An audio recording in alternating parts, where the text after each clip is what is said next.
Hey y'all, what's good? Listen, I'm talking about on this series so much good stuff. Listen, I think it's something that every single person that can relate to, whether you grew up in a single parent home, two parents, or no parent at all. I had people that came on and talked about what it was like growing up and watching their parent die in front of them. People talk about two parents that either their life was good or it was bad, or single parent homes. And I think everybody's testimony and story can show how we all grow up in the same situations most of the time and we just don't know it, how much we all have in common and how much we are all alike, more than different. But I think each one of these testimonies and stories makes each individual that I had on special and unique. And if you ever want to hear mine, go back to one of my first 4 episodes. But y'all, I need y'all to take heed and I need y'all to support your boy because the series starts now.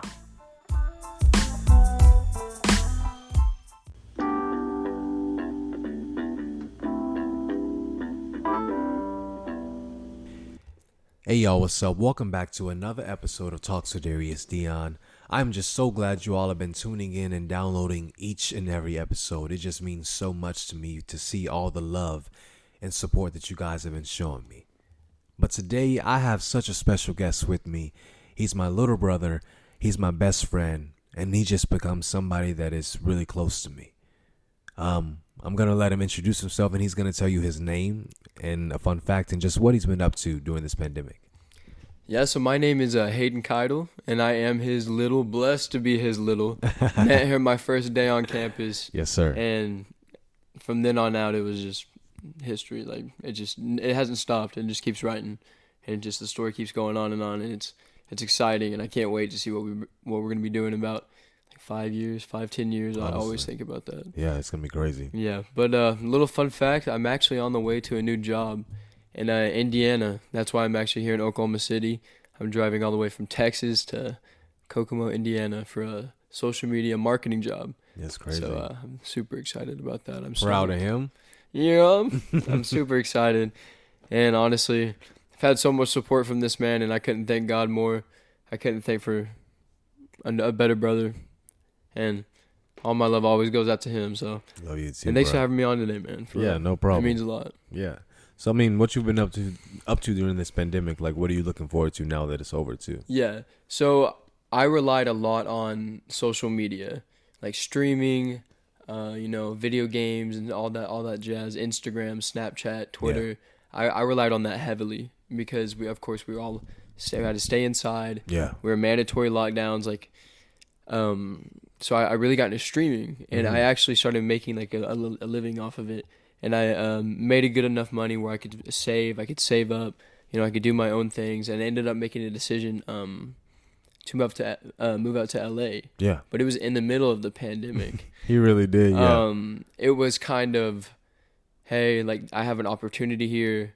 Had signed with a couple modeling agencies. Yeah. I had a mother agent that I signed with my first year of college. Yeah. And I remember me and him talking about it, and it just always being crazy.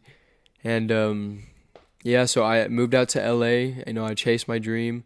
Was out there for like 5-6 months. Nothing changed pretty much with the pandemic out there. Everybody mandatory mask, no seating inside, 6 feet apart, and people took it very serious there. And as in Texas, they don't take it that serious. It's more laid back. It really was. I mean, it's even more laid back here in Oklahoma. Nobody really even cared about wearing a mask. But I mean, now that the pandemic's over, you're gonna look forward to your new job and everything. Are you free, excited? Yeah, no, I'm excited.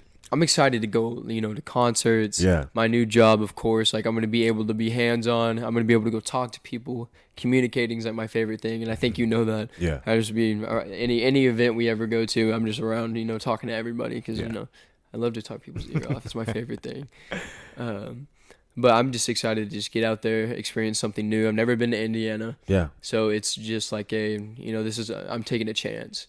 But I believe that you can't be as successful as you want to be and without taking chances, putting faith into something. Yeah. And that's what, we're taught, you got to have faith. Proud of you. Yes, sir. But now we're going to actually get into the topic of today, and it's just really talking about what it's like to either grow up with one parent, two parents, or no parents at all. And I know your situation is not a typical situation. I want to let you explain it instead of me even talking about it. So I'll let you go ahead. So, my mom had me or got pregnant when she was 19. Yeah. Just had graduated high school. Was still trying to figure out what she wanted to do. Wasn't going to college, and ended up giving birth to me when she was 20, November 21st. So y'all write that down in the calendars. Ended up giving birth to me. Well, at that time, my parents had gotten married. Yeah. Right before they had me, and so they were in the relationship. My mom was going to cosmetology school. My dad, he was a guard at the Air Force. Mm-hmm. And I guess they were trying to make things work. I haven't gotten 100% the full story. Yeah. Because they're kind of wishy-washy whenever I ask them about it completely. But after 6 months, my dad decided that it was just better if we were without him. And, I mean, I saw my dad, like, every so often. But, I mean, he would take me places that I didn't want to go. Like, I never wanted to go to my dad's because I've been in situations with him where, you know, as like a 3-year-old, 2-year-old, like as a young kid, you don't need to be in those type of situations. Like as in people breaking into our house. Yeah. You know, him taking me to people's houses with him that he's, you know, going to hook up with to have sex. And I've caught him cheating on one of my stepmoms. And I told my mom, police came and picked me up, but, you know, it's crazy. Like it's just stuff like that. Yeah. And him also, you know, lying. He lies about some stuff. And he kind of put a lot of blame on me. Mm-hmm. Growing up, I remember when I was 13. It was right after my grandma had died. I got a text from him, and we were just talking, and then we were talking about how we just don't have a great relationship. Yeah. And he basically said, well, I mean, you could put way more effort in, but you don't do anything. And I'm sitting in the city, in the same city as my dad, and I do not receive any text from him unless it's a special occasion, as in like a holiday. Yeah, that's ridiculous. Or something of him and my brothers. When I was growing up, my grandparents raised me. Yeah. And so I saw my grandpa and I saw my grandma, you know, as like my parents. They were role models in my life. And today being Father's Day, I'm thankful for my grandfather because I see him as a father. Yeah. He's taught me so many things, and he's really been that role model, and he stepped up a lot in that role. But unfortunately, we lost him in 2009 to cancer. So, yeah, we still celebrate him. We miss him dearly, but we celebrate him. And then my grandma, crazy little old lady. She was like a little firecracker, you know. But they were such godly people. Yeah. Grandpa sang in the choir. Like my grandma would sing. Like everybody in our family would sing. Like we have a family member who just plays piano so well. Like taught herself, and they also used to sing around the piano like all the time when we were younger.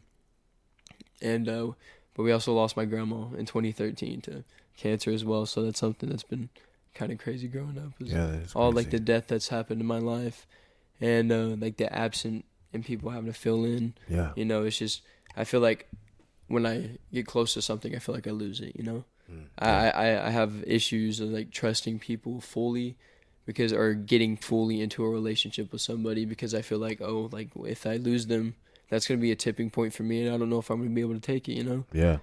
I feel like a lot of people feel like that. Yeah. And so just growing up, my dad was in and out of my life, had multiple stepmoms. I've come to his house. He had moved out, and I texted him. I said, hey, like, where are you? You told me to come over tonight. Like, where are you at? And he sent me his location. He had moved in with a lady, and they were engaged, and I had never heard of her.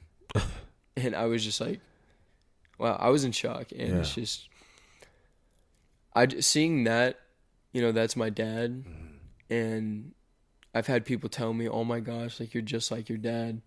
And those people that only know him, like I only see them every once in a while, but they talk to him constantly, and he covers saying how great our relationship is. Yeah. And how much, like, I mean, he puts it all over Facebook, you know. And Facebook, everybody sees it and they're like, oh, like loving dad, loving son, like they look alike. They're probably just like each other, you know. And I always told my mom, my biggest goal in my life is to never be like my dad. And that brings me back to the topic of me moving to LA and all that stuff and how it tied in with it. Yeah. The social media world is crazy because my dad uses Facebook as like a cover up for everything that happens between him and I, everything that happens between our family. Because like we've had family issues with like other families that he's been married to her, so she's my stepmom, and I've had step siblings, and like there's been issues just like between families, and it's just never been a great relationship with any of them. Yeah. And I don't know, it's he covered over Facebook, and that's another thing I saw in LA. A lot of the stuff that they put it on social media, but the real stories in real life, it's so fake different. and so it's such a cover up. Yeah. And it's all just BS, honestly. And that's what I learned out in LA, and that's what when I was out there I thought a lot back to, my father doing the same thing, like conveying that he was such a loving and giving and like trustworthy like father. No, I mean, I don't see him as that. I mean, I have his contact in my name as his full name. I don't have it as dad or anything else.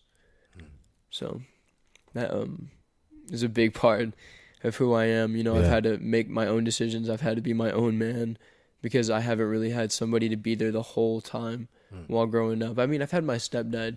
He came in at a pretty early age. Yeah. So that really helped, and he's done a great job. But I see him more as like my best friend, Yeah, that's he gives me good advice, and I need to take it more often than I do. But hardhead.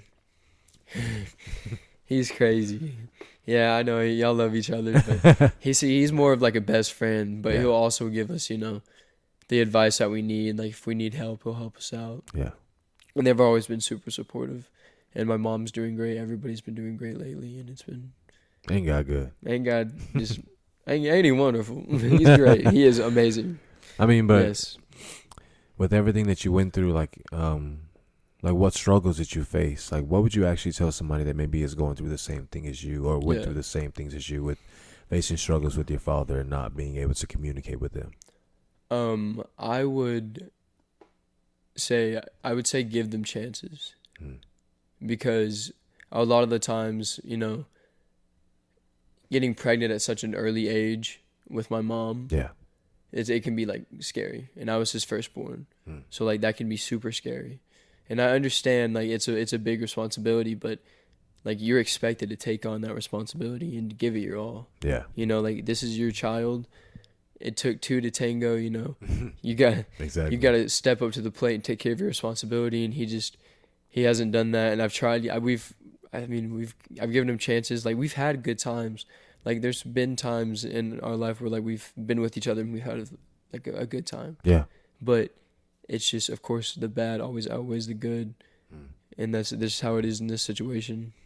And I struggled a lot with lying, because I'd lie to my mom about what was happening at my dad's. I would lie to my dad about what was happening at my mom's, and I just picked up on it so quick, and I just always did it, and I just kept covering up, and I would keep my own secrets, like when I was like 12, 13, I started watching porn, and I struggled a lot with porn, and that's something that I haven't really talked to many people about, but that's something that I really struggled with, Yeah.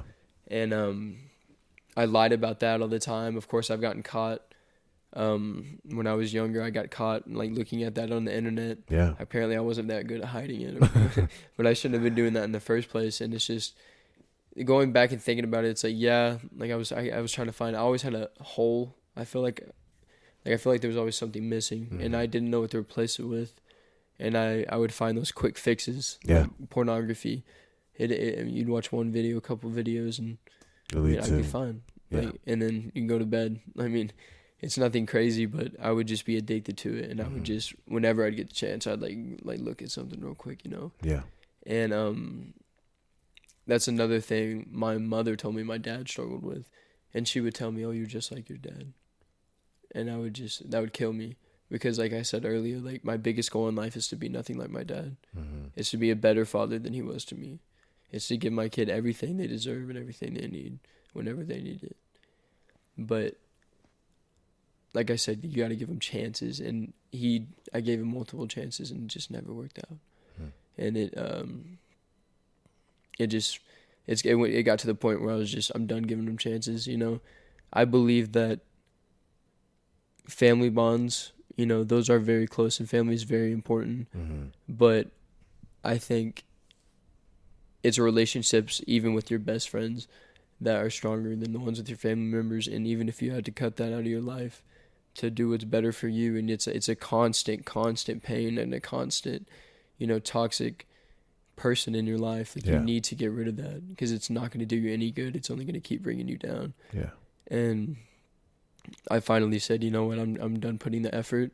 If he wants to put in the effort, he can text me, but until I'm not saying anything. And I let him try to text me. He doesn't text me very often. He doesn't even know I'm moving to Indiana to take this job. So I guess if he sees it on Facebook, he'll find out.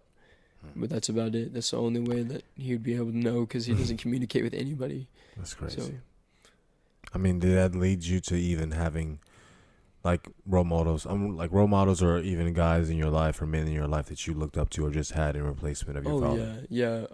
For sure, Tim Tebow. His Night to Shine Foundation. It's a people first like type foundation, where we people before their disabilities, and we see them as, you know, they're just like us. Just because they have a disability, you know, doesn't make them different. And I, growing up through high school, I always had a place in my heart for the people who had a disability. Like I understood, like I didn't understand it, of course, because, you know, I don't suffer from a disability, but I don't think it makes them weird or anything. It doesn't make them different. I mean, yeah, they have the disability, but all that stuff. It's a long thing. We took classes on it, and it really opened my eyes to that whole view. Sorry. It was called Night to Shine. It was for people with disabilities. We hosted a prom, and we had this thing called the buddy system, where we each got a prom date to take, and we went around and we did karaoke, and we went around and we rode in limousines, rode in fancy cars, and they had like a little dance floor and everything. We had a really good time. It opened my eyes, and it really put, you know, a different kind of goal in my mind, you know. Like I was talking to somebody, and they're like, you don't think I'm weird because I have a heart condition, right? And I'm like, how am I going to judge you for something you can't help? Like you didn't ask for this, you didn't do this to yourself. Like, this is something you can't change. So why is it my position to judge you? It's not. It's not. And I saw that was Tim Tebow's foundation, and I put a lot of respect into him, and it's something you should really check out. I think you should do it. You would have a great time. But Tim Tebow throws that. He's probably one of my top, you know, influences in my life. Of course, like he's an athlete. Me growing up, I was an athlete. That's another thing I put a lot of my time into, is athletics. And so just seeing him, you know, be able to pave a path, and me, you know, kind of be able to come and dip in and see like what he's done, and kind of, you know, feed off that. I mean, not like he's taught me so many things, I guess you could say. And so Tim Tebow would probably be one of my top ones, but a lot of musicians as well, because music was another big part of my life. So And I know you like mentioned like you played music, and then your grandpa and grandma like went to church. You talked about God and everything. Is that something a part of your life right now? Singing, definitely. I've always wanted to, you know, get in the studio, get into voice lessons, start writing, you know, improve on my guitar skills, because I know a little bit, but, you know, improve on all that and actually put time and, you know, a lot of focus into that. And of course, I want to be more financially stable once I start doing, you know, classes, get the instruments and all that stuff, because I do have a guitar, but, you know, I'd like to try some other things, and equipment, of course. That's something I've always wanted to do, and my grandparents always supported that. And growing up, I actually was bullied for being in choir, like in 8th grade, and I ended up quitting choir after one like little semester, and dropped out of that class. Never did it again. Never really sang. I sang a little bit, maybe with my grandma. That's about it. And then when she passed away, like, I kind of just wanted to, you know, honor my grandparents And so I would sing, and people would still make fun of me, but I kind of just pushed through that, and I did my best, and I just, if they wanted to make fun of me, they could. Mm-hmm. I didn't care. I was going to do what I wanted. Yeah. But, I saw it as something different, I guess, than they did. And I'm not, it always hurt, and it caused me, a lot of pain, and because that's something I really enjoy, you know. And it's not fun doing something. There's something you really love, and every time you do it, people try to bring you down, and it's for no reason. There's no meaning. Like, I just love music. Exactly. Music helps me cope. Music's a therapy for me. Yeah, and it's very important in my life. Yo, I hope that you have listened to him and taken something from his testimony and his story, just everything that he's been through and overcome. Right now, he's striving to become a better man, a better person each and every single day. And me being a big brother and me trying to be a role model, just a person that he looks up to. I'm just so proud of everything that he's doing right now. But y'all, before we end this and before we close out, I want him to tell y'all about his dreams and goals and just what he sees himself doing in 10 years. So in about 10 years, I probably see myself, that's going to be 30 years old. Yeah. So I'm just going to be starting my 30s. Hopefully I will have established a, very financially stable, very comfortable job. Yeah. Something that I enjoy, because I believe, I want to enjoy my work. Mm-hmm. And that's why I don't like to settle when it comes to that. And I like to, I feel like there's so many things out there, and there's so many things for me to explore. Exactly. And I feel like I'm made to go explore things, I'm made to try things and to find out what I want and what I want to do. So hopefully I will be doing something, maybe with this marketing job. Yeah. Maybe this is going to be the career. This is going to be a setup for a whole nother career. It could be in the social media marketing industry, or it could be in just the marketing industry, period. Yeah. So hopefully I will have good investments, a family, sir. hopefully a nice wife, maybe. I'm not going to go searching, not in any rush anytime soon, but if I'm 30, I would really like, to be settled down by then. She'll come. We'll hope so. Yeah, we'll hope so. I'm just putting all my faith into this. Yeah. And I'm just focusing on this, because I know if I'm going to put the time into myself, it's going to pay out in the end, because you put in whatever you put in, you get out, Yeah.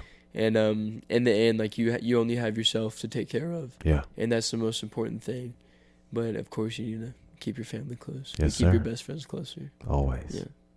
Well, much love to you. Thank you so much for being on my podcast. It means Always. so much to me. And just thank you for being here. Mm-hmm. All right, y'all. This is Talks with Darius Deon. We'll see you later.